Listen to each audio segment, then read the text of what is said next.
Өмнөд Солонгосыг аялал жуулчлал, албан томилолт, бизнес, эрүүл мэнд, ажил хөдөлмөр эрхлэх олон шалтгаанаар монголчууд зорьдог жишгээр энэ удаад сурвалжлах бэлтгэхээр томилогдлоо.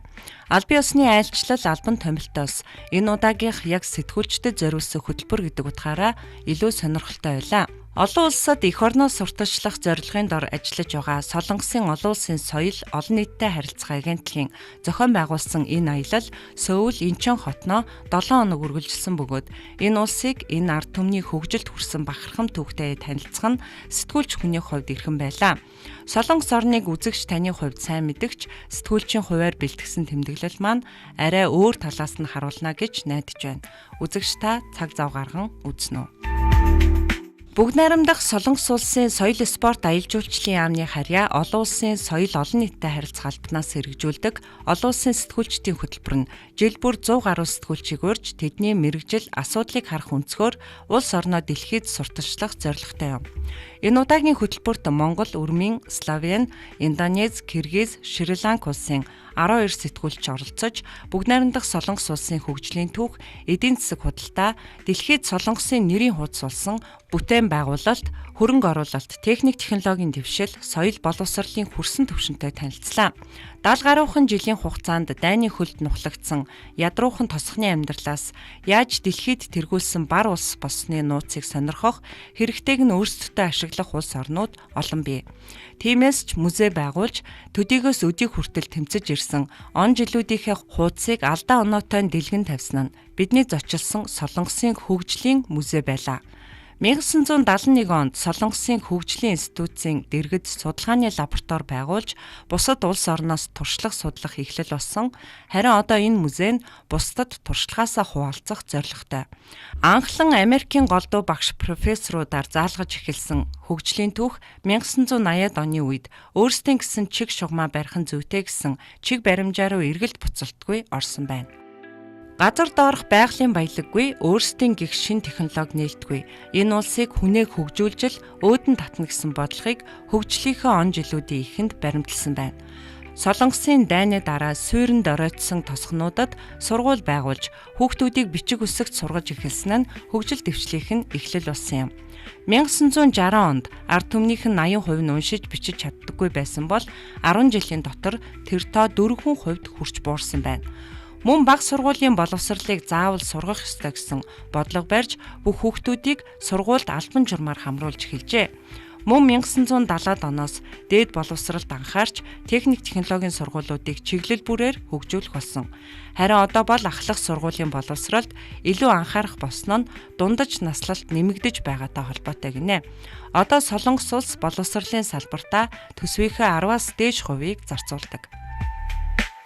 1990 онд Солонгос улс дампуурах хэмжээнд хүрч Зүүн Азийн бүс нутгийн эдийн засгийн хямралын нөлөөгөөр системээ өөрчлөх зайлшгүй шаардлага гарч ирсэн.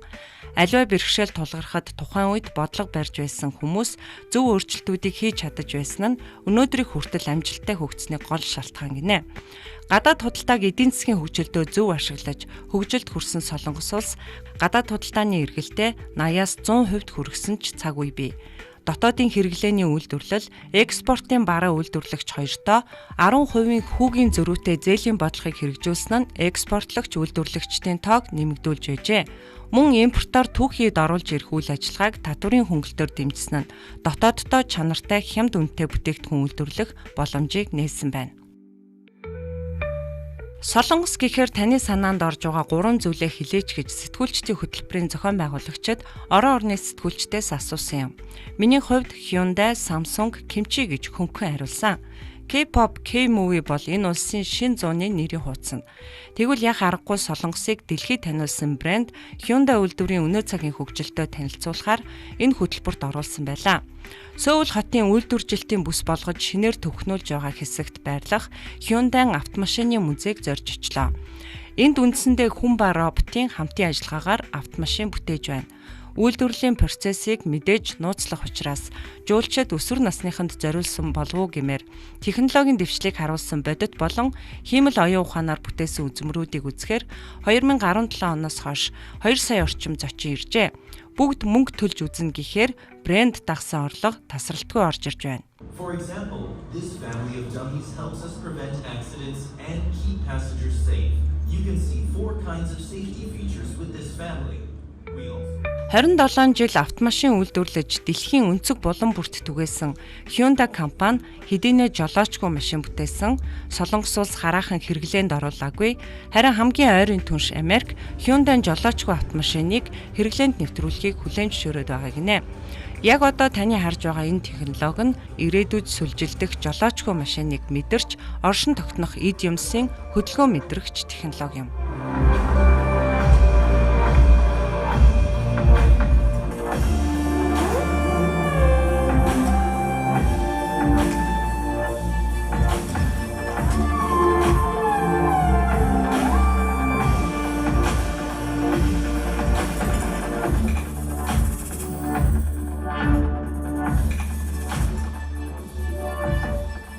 (2030 он гэхэд автомашин зөвхөн тээврийн хэрэгсэл бус ажлын байр бүр гэр орон сууцыг нь ч орлохоор бүтээн гэсэн амбиц Hyundai инженерүүдэд байна. Hyundai технологийн музейн бас нэг дурсагдж үлдэх танхим бол энэ. 4D технологиор гамшигтай нүүр тулж байгалийн давагдшгүй хүчин зүйлийг технологийн дэвшлэр даван туулах туршилтыг бид хамтдаа хийлээ. Хүүхэд гэлтгүй насанд хүрсэн хүмүүст ч уг контентын агуулга мэдрэмж гүн сэтгэгдэл төрүүлнэ. Гэр бүлээрээ Сөүлд очихдоо энэ музейг цаг гарган үзээрэй.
Хөгжих улс биенээ дэмждэг, бас хамтарч ажилладаг юм билээ. Өөрөөр хэлбэл үйлдвэрлэл технологийн салбарт өөрийн нэрээ гаргасан компаниуд нэгэн зүгт харж чадах чатгаараа хамтарч байна. Аргагүй технологийн аврах тоглогч гэсэн шиг хаа сайгүй LED гэрлийг амьлуулан 3D, 4D технологиор гайхуулах нь энд байдаг зүйл. Мэдээж тэдгээр LED дэлгэцийн үйлдвэрлэгчид нь Samsung, LG, SK гээд Солонгосын толгой компаниуд.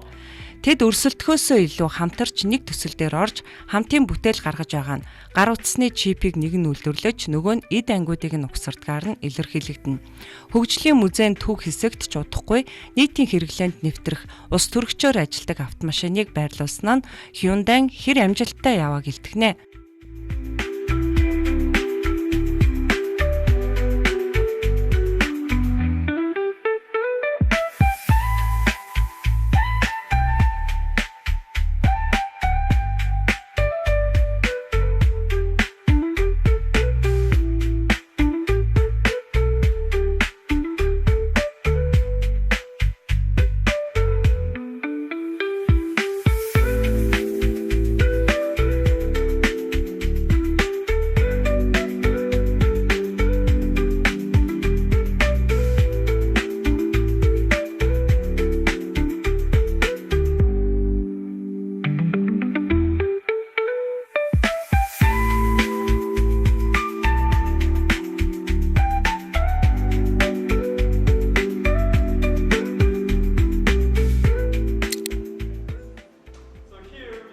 Дэлхийд робот үйлдвэрлэл хэрэглээнд нэвтрүүлснээрээ тэргүүлэгч Солонгос улс өнөөдөр цэрэг цагдаа батлан хамгаалах, эрүүл мэнд боловсрал гээд салбар бүртээ хүн ба роботын хослолыг төгс нэвтрүүлжээ. Аврах ажиллагаа 90 хайх зориултаар бүтээгдсэн нохой робот 100 метрийн зайг хамгийн богино хугацаанд буюу 1987 секундэд туулснараа дэлхийн дээд амжилтыг Солонгос робот эзэмшдэг. Музейн тайлбар агуулгын зөөгч, хог ялгагч роботууд хэдийнэ сонирхол татгаа байсан бөгөөд хилийн манаа, далайн гүний олборлолт, мэс засалгээд санаанд оромгүй гүйцэтгэлийг өнөөдөр роботууд гүйцэтгэж байна. Хөгжлийн тодорхой төвшөнд хүрээд хиймэл оюун ухаан роботууд хүн төрөлхтний хяналтаас гарч дарангууллаа тогтоох болов уу гэсэн айдас байдаг. Энэ асуулт мэрэгжил нэгтгэгчдээс мэдээж гарсан. Хүн зүрхээрээ робот зайгаар, хүн нүдэрээ харж робот мэдрэгчээрээ дамжуулж ажилладаг болохоор робот оюун ухаанд хүний үргэлж гүйцэтгэгч байна гэсэн итгэлтэй хариултыг робот музейн тайлбарлагч өгч байлаа. За энэ музейтэй танилцаж явхад нэг зүйл анхаарал татлаа. За яг музейтэй танилцаж явсан олон улсын сэтгүүлчдээс яг энэ миний ард харагдаж байгаа энэ санал хураалтанд оруулсан. За энэ хоёр санал хураалтын нэг нь бол за робот хиймэл оюун ухаан хүн төрөлхтний амьдралд одоо 100% нэвтрбэл одоо хүн төрөлхтөн аз жаргалтай байж чадах уу? За хоёр дахь хэсэг нь бол за робот одоо хүнээс илүү шударга байж чадах уу гэсэн хоёр одоо асуулгаар санал хураалт ер нь явагддгийм байна. Энэ музейд зочилсон хүн бүрээс. За энэ дээр бас нэг үр дүн нэг сонирхолтой санагдлаа л да. За ялангуяа одоо өсвөр насныхан буюу өнөөдөр хиймэл оюун ухааныг за бүрэн хараат тулсан гэж би шүүмжлэлтэй ханддаг. Өсвөр насныхан бол дийлэнх нь за үнийг эсэргүүцсэн байр суурьтай санал өгдөг юм байна. За бид бол өөрөөр ойлгодог шүү дээ. Тэд бол тэдний насныхан 100% дэмждэг байх гэд. За тэдний яагаад ийм санал өгөх болсон бэ гэдэг одоо асуултанд за тэдний хувьд бол ирээдүйд за бид одоо ажлын байргүй болно. Бид ирээдүйд юу хийж ажиллаж хөдөлмөрж амьдрах юм бэ гэдэг дээр их санаа зовдөг юм байна. Тэр үүднээсээ одоо эсэргүүцсэн байр суурьтай санал өгдөг гинэ. За олон улсын сэтгүүлчдийн хөтөлбөрийн бас нэгэн чухал хэсэг Солонгост хөрөнгө оруулалтын арга хэмжээ байлаа. Тус улсын худалдаа үйлдвэрлэл эрчим хүчний яамнаас зохион байгуулсан хөрөнгө оруулалтын чуулганы онцлог сэдэв сүүлийн үеийн тренд болох хиймэл оюун ухааныг хэрхэн үр дүнтэй ашиглах, хөрөнгө оруулалтыг хэрхэн татахад голлон чиглэсэн. Мөн олон улсын хөрөнгө оруулагчид чуулсан энэ хурлын үеэр Солонгост яагаад хөрөнгө оруулсныг, мөн тасралтгүй хамтын ажиллагаагаа үргэлжлүүлж байгаа шалтгаанаа төв дамсан корпорацийн эзэд солонгосчуудын хурд бас дахин хурд хамтын ажиллагаа, хүний чадвар, хиймэл оюун ухааныг хөгжүүлэх боломж, харилцан хүндэтгэл, хөрөнгө оруулагчдыг дэмжсэн төрийн бодлого хэмээн санал нэгтээ онцолж байлаа.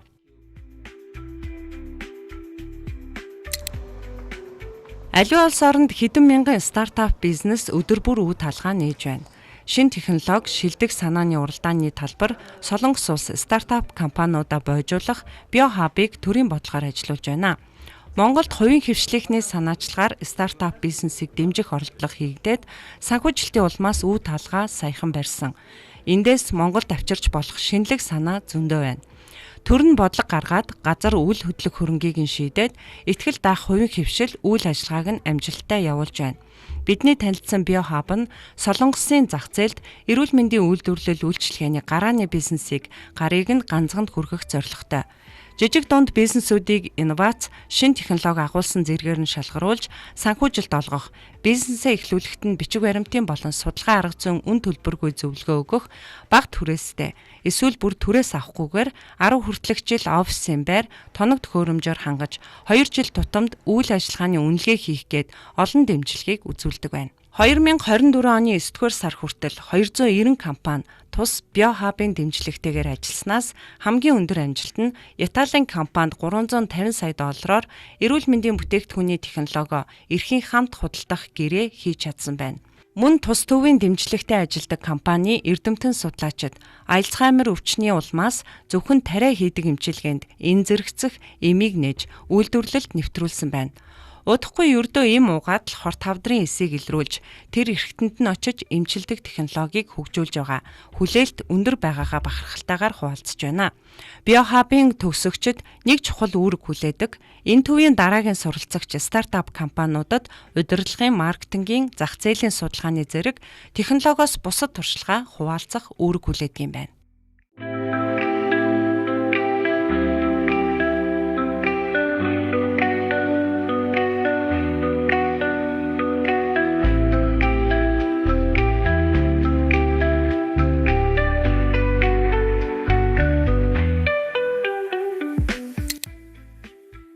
Солонгост хамгийн түрүүнд учрыг нь олж нийгмийн амьдралд хутгалдан орох чухал зүйл бол Сөүлийн метро. Английн нөлөө бүхий экспертийн 2023 оны нийтлэлд дэлхийн хамгийн шилдэг метро хэмээн онцлон үнэлэгдсэн Сөүлийн метро солонгосчуудын бахархал болсон бүтээн байгуулалт ажээ. Хагас зууны түүхтэй газар доогуурх энэ бүтээн байгуулалтын тасралтгүй үйл ажиллагааг удирдан явуулахдаа аюулгүй төмөр зам иргэдийн 5 тухь гэсэн урайг баримталдаг. Метроны маршрут, зорчигчийн карт, тасралтгүй интернет, метро дагсан үйлчилгээнд байнгын хөгжүүлэлт, технологийн дэвшлиг нэвтрүүлдгийн хамгийн сүүлийн жишээ нь километ карт юм. Дэлхийн дулаар л агаарын бохирдлыг бууруулахад хүн бүр хувь нэмрээ оруулах гэж том зорилго дэвшүүлсэн ч иргэдийн хэтрвчэнд хамгийн хэмнэлттэй гэсэн ойрын зорилгоороо илүү хэрэглээнд нэвтэрсэн энэ карт ердөө өнгөрсөн 7 дугаар сарын 1-ээс ашиглагдаж эхэлжээ. Сөүлийн нэг иргэний сардаа нийтийн тээвэрт зарцуулдаг 130-аас 150 мянган воныг энэ карт 40%-аар бууруулсан байна.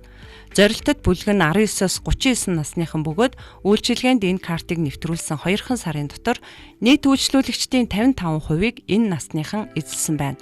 Карта сараар цэнэглээд метро, автобус, ундаг дугуйн багцаар үйлчлүүлнэ. Сөүлд цөөхөн хоногоор ажиллаад аялаад буцах жуулчид энэ картнаас 1-7 хоногийн хугацаатайг ашиглаж болох бөгөөд метроны цахим машинаас төвөггүй худалдаж авч болно. Ашиглаж дуусаад хог болохгүй тулд буцааж тушаагаад барьцааны 1000 вон авчхаж болох зэрэгээс нь байгаль дээлтэй бодлого нь харагдана. Мэдхэд илүүдэхгүй нэг үйлчилгээ нь хамгийн ойр метроны буудлаас ачаагаа шууд нисэх буудал руу хөргүүлэх захиалгад үйлчилгээ байдаг юм байна. Энэ мэтэр 70 жилийн хөгжлийн нууцыг нээсэн олон шин технологийн дэвшлиг амьдралд хэрхэн үр дүнтэйгээр хэрэгжүүлж байгааг нүдээр харсан аяны тэмдэглэлээ үзэгч тантай хуваалцлаа. Энд нэг зүйлийг анзаарахад бидний танилцсан газар бүхэн сургууль цэцэрлэгийн хүүхдүүд ангиараа танилцаж явна. Нөгөө л үндэсний үнэт зүйлийг багаас нь суулгах, хийж бүтээснээрээ бахархах, ирээдүйд ямар мэрэгжил эзэмших, том өрөөдлийг бий болгох зорилготой том бодлого явагдаж байна.